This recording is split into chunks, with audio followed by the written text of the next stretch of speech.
الحمدللہ رب العالمین والصلاة والسلام علی سید الانبیاء والمرسلین اما بعد فاعوذ باللہ من الشیطان الرجیم بسم اللہ الرحمن الرحیم یا رب لک الحمد کما ینبغی لجلال وجہک وعظیم سلطانک رب اشرح لی صدری ویسر لی امری واحلل عقدۃ من لسانی یفقہوا قولی رب زدنی علما۔ السلام علیکم ورحمۃ اللہ وبرکاتہ۔ پارہ نمبر 27 سورۃ النجم، اردو ترجمہ اور تفسیر۔ گزشتہ اسباق میں آیت نمبر 32 تک ہم نے پڑھ لیا۔ آج کے سبق میں آیت نمبر 33 سے باقاعدہ آغاز کیا جا رہا ہے، جس میں اللہ رب العزت ارشاد فرماتا ہے أَفَرَأَيْتَ الَّذِي تَوَلَّى وَأَعْطَى قَلِيلًا وَأَكْدَى۔ پھر اے نبی صلی اللہ علیہ وآلہ وسلم، کیا آپ نے اس شخص کو بھی دیکھا جس نے پیٹھ موڑ لی، تھوڑا سا دیا گیا اور پھر سخت ہو گیا۔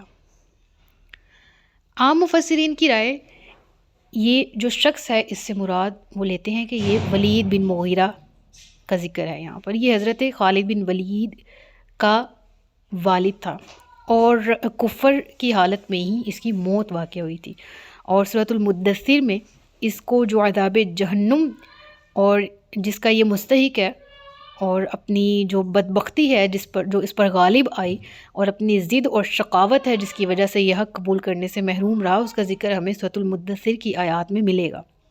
بہرحال مفسرین کہتے ہیں کہ اس رائے سے میجورٹی کا اتفاق ہے، وہ یہ کہتے ہیں کہ یہ وہ شخص تھا جو ذہنی طور پر ایمان لانے کے قریب پہنچ چکا تھا، مگر پھر اچانک سے اس پر اپنی شقاوت غالب آ گئی، اپنی چودراہٹ یاد آ گئی، حق جوئی کی خواہش پر عصبیت کا جذبہ غالب آ گیا، اور یوں اس نے اپنی سوچ دوبارہ بدل لی۔ یہاں اس کے اسی رویے کا ذکر ہے، اور اسی رویے کی تفصیلات سورۃ المدثر میں آگے چل کے آئیں گی۔ تو اللہ فرماتا ہے اَعِندَهُ عِلْمُ الْغَيْبِ فَهُوَ يَرَى أَمْ لَمْ يُنَبَّأْ بِمَا فِي صُحُفِ مُوسَىٰ۔ کیا اس کے پاس غیب کا علم ہے کہ وہ دیکھ رہا ہے؟ کیا اسے خبر نہیں پہنچی اس بارے میں جو کچھ موسیٰ علیہ السلام کے صحیفوں میں تھا؟ دیکھیں، حضرت موسیٰ علیہ السلام کے صحائف کا ذکر ہے، مراد کتاب تورات ہی ہے، لیکن ہم اس سے یہ چیز تعویل کر سکتے ہیں کہ تورات کے کچھ احکامات میدان طے میں ہی یہ اس کا نزول ہوا تھا، لیکن کچھ وقفے کے ساتھ۔ یعنی ہم دیکھتے ہیں کہ پچھلی آسمانی کتابیں یک بارگی کے ساتھ ہی نازل ہوئی ہیں، لیکن میں ایک جگہ مطالعہ کر رہی تھی جب میدان تیہ میں تمام کے تمام بنی اسرائیل مقید تھے، تو اس وقت اس طرح ہوا تھا کہ حضرت موسیٰ علیہ السلام رب العالمین سے ملاقات کے لیے جاتے تو ان پر تورات کے احکامات نازل ہوتے۔ تو یہ میں نے ایک جگہ کسی تاریخ کی کتب میں سے کسی کتاب میں پڑھا تھا، لہٰذا اس کو ہم اس طرح سے ریلیٹ بھی کر سکتے ہیں، ٹھیک ہے؟ یا ہم یہ کہہ سکتے ہیں کہ تورات جس فارم میں نازل ہوئی وہ صحیفے تھے، ٹھیک ہے؟ وہ تختیاں تھیں، اور صحیفے کہتے ہی چھوٹی تختی نما چیز کو ہیں کہ جس پر احکامات کو نصب کیا جاتا ہے۔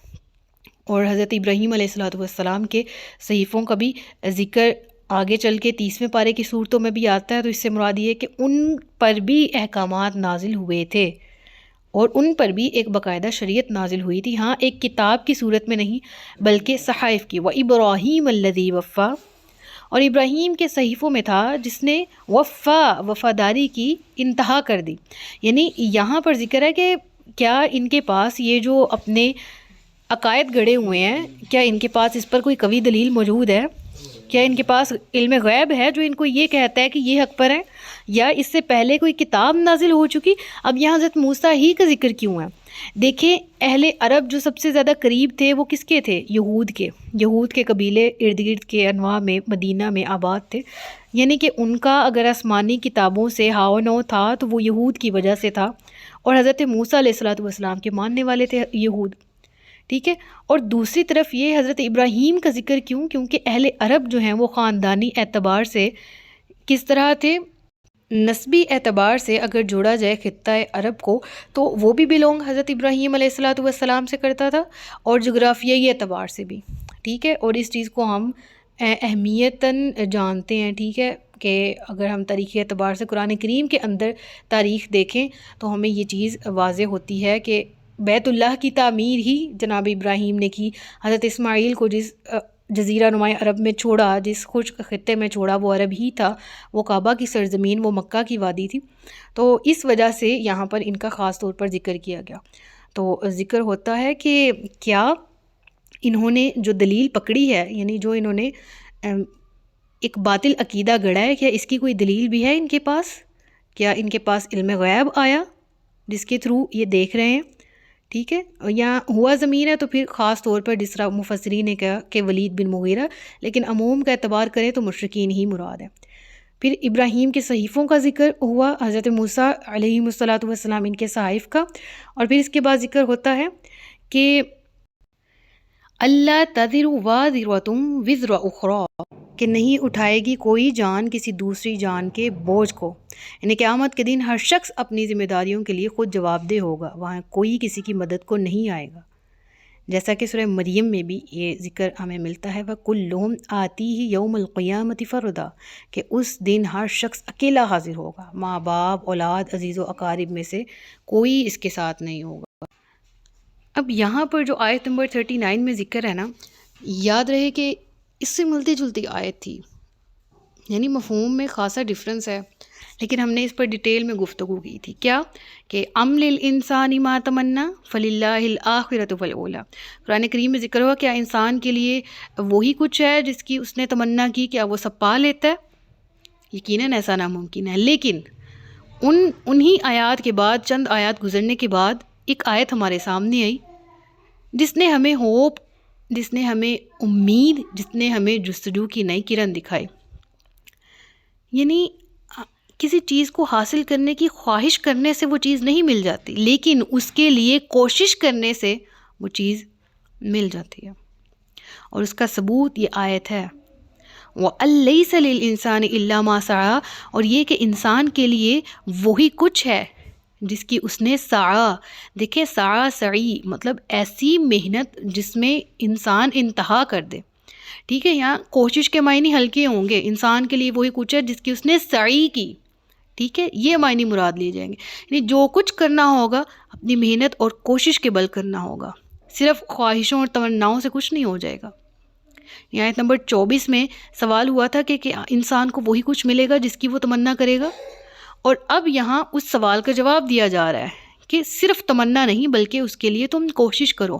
یقیناً کوشش میں اور محنت میں، سعی میں، اس کے تھرو صبر کا پھل ملتا ہے.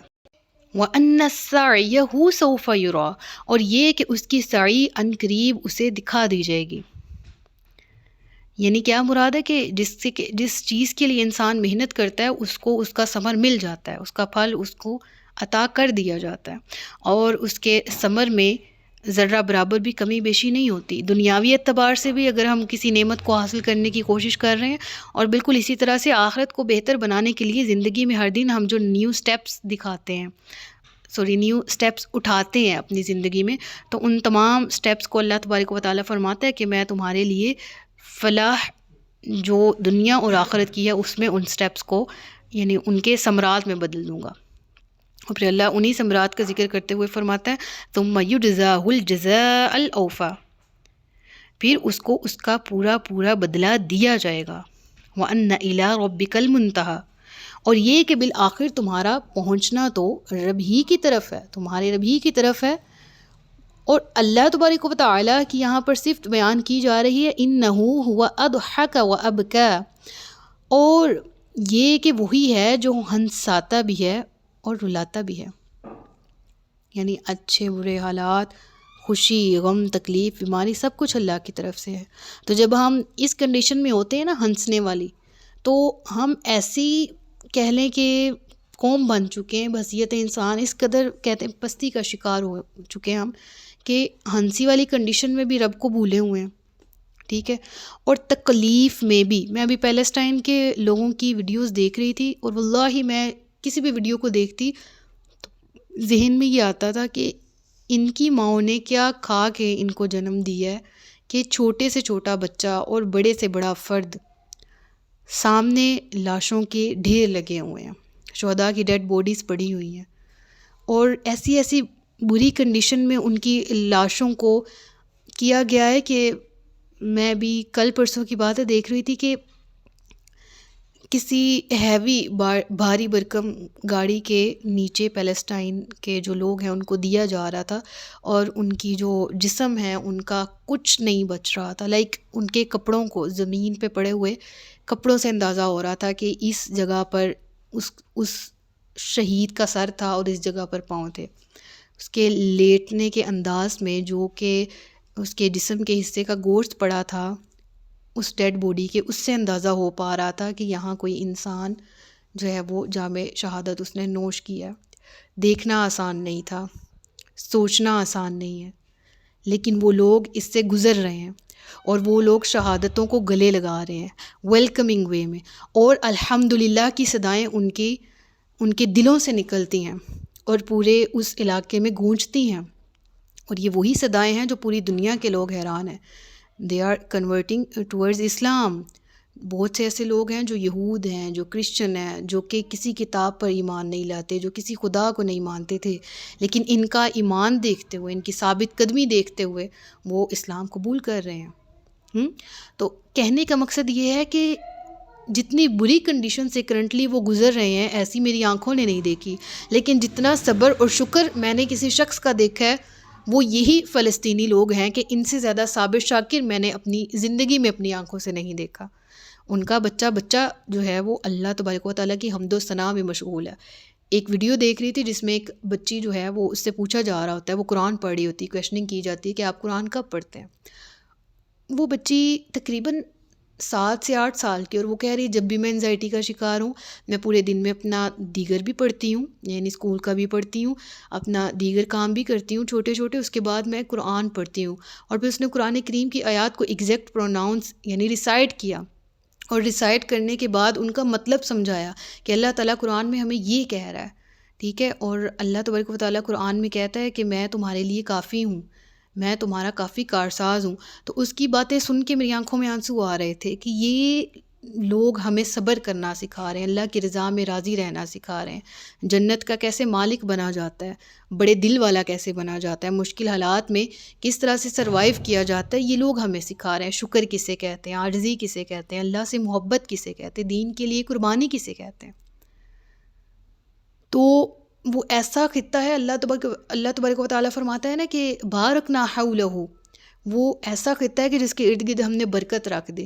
تو میں کہتی ہوں یہ اس خطے میں ہی اللہ تبارک و تعالیٰ کا خاص رحم اور رحمت ہے کہ میں قربان جاؤں کن حالات سے وہ لوگ گزر رہے ہیں لیکن ان کے قدم نہیں لڑکھڑا رہے، کیونکہ ان کا بلیو ہے کہ اس سے پہلے جو حالات تھے وہ بھی اللہ کی طرف سے تھے، اضحکا و ابکا. آج جو حالات ہیں وہ اللہ کی طرف سے ہیں، اور یقیناً میں یہ کہتی ہوں کہ آزمائش ان کی نہیں ہے، آزمائش باقی کے تمام مسلمانوں کی ہے جو اس خطۂ عرب، وہ اس خطۂ فلسطین سے بلونگ نہیں کرتے. آزمائش تو ہم جیسوں کی ہے، ان کی تو نہیں ہے، وہ تو ڈائریکٹ جنت میں جا رہے ہیں. اب اگلی آیت دیکھیں، بالکل اس سے ریلیٹ کرتی، انہ ہوا امات و احیا، وہی ہے جو مارتا بھی ہے اور زندہ بھی رکھتا ہے. جب انسان کو بلیو ہو کہ موت بھی اس کی طرف سے اور زندگی بھی، تو ہم ہی ہیں نا جو جہاد سے منہ پھیرے ہوئے ہیں کہ موت نظر آتی ہے. تو ہمارے سامنے ایسی مثالیں موجود ہیں صحابہ کی، تابعین کی، اللہ کے نبی رسول اللہ صلی اللہ علیہ وآلہ وسلم کی، اور آج کے دور میں فلسطینی لوگوں کی جو زندہ مثال ہمارے سامنے ہے. جب ہم موجود نہ تھے ہمیں وجود دیا گیا، وہی رب ہے کہ جو موت دینے پر قادر ہے. تو ہم نے موت سے کیوں بھاگنا یا ڈرنا؟ وَأَنَّهُ خَلَقَ الزَّوْجَيْنِ الذَّكَرَ وَالْأُنثَى مِن نُطْفَةٍ إِذَا تُمْنَى. اب دیکھیں پچھلی آیت سے ہی اس کو ریلیٹ کرتے ہیں، اور یہ کہ وہی ہے جس نے پیدا کیے جوڑے نر اور مادہ کے ایک ہی بوند سے جب کہ وہ ٹپکائی جاتی ہے، اور وَأَنَّ عَلَيْهِ النَّشْأَةَ الْأُخْرَى، اور یہ کہ اسی کے ذمے ہے دوبارہ اٹھانا. اور یقیناً نشأۃ یہاں پر جو ذکر آیا ہے نا، اگر دوبارہ دیکھیں وَأَنَّ عَلَيْهِ النَّشْأَةَ الْأُخْرَى، دوسری بار زندہ کیا جانا یہ بھی اللہ ہی کے ذمہ پر ہے. تو یہاں پر یہ پوائنٹ ہمارے سامنے آتا ہے کہ انسانوں کو دوبارہ اٹھانا اللہ نے اپنے ذمہ لیا ہے، گویا کہ انسانوں کو دوبارہ زندہ کر کے ان کا حساب کرنا اللہ کے انصاف کا لازمی تقاضا ہے. اگر وہ انسانوں کو دوبارہ نہیں اٹھائے اور اعمال کا حساب کتاب نہ ہو، تو یہ تو ناانصافی ہے نا. جنہوں نے نیک اعمال کیے تو ان کے نیک اعمال کا ان کو پورا پورا بدلہ نہ دیا جائے، تو یہ تو بڑا ظلم ہے کہ انہوں نے دنیا کی زندگی بھی آزمائشوں اور مصیبتوں میں گزاری. ساری زندگی وہ پھونک پھونک کر قدم رکھتے گئے، حرام خوریوں سے بچنے کے لیے روکھی سوکھی کھا کر گزارا کرتے رہے، اور اگر انہیں ان کی محنتوں اور قربانیوں کا صلہ نہ ملے تو کیا یہ ظلم نہیں ہے؟ ہوگا. اسی لیے اللہ تبارک و تعالیٰ نے تمام پچھلی آیات کو آپس میں جوڑیں تو برے اور اچھے حالات کا ذکر کر کے، انسان کی موت اور زندگی کا ذکر کر کے، انسان کے بالکل بھی عدم سے وجود میں آ جانے کا ذکر کر کے قیامت کے دن کا ذکر فرمایا اور کہا حکمتیں ہیں تاکہ میں تمہیں تمہاری آزمائشوں پر برا اترنے کا ثمر دوں، تاکہ وہ لوگ جو کہ گناہ گار ٹھہرے ان کو ان کی بدعمالیوں کا بدلہ ملے. اور قیامت کا دن قائم ہی اسی لیے ہوگا. یہ اللہ کے انصاف کا لازمی تقاضا ہے، اور اسی کا ذکر یہاں پر ہے کہ وَأَنَّ عَلَيْهِ النَّشْأَةَ الْأُخْرَى. اس کے بعد رکوع بھی کنٹینیو ہے. صدق اللہ العلی العظیم و صدق رسولہ النبی الکریم. سچ فرمایا اللہ نے جو عصمت والا ہے. اپنا بہت سا خیال رکھیے گا، مجھے دعاؤں میں یاد رکھیے گا. تاجدار ختم نبوت زندہ باد پاکستان پائندہ باد. السلام علیکم ورحمۃ اللہ وبرکاتہ.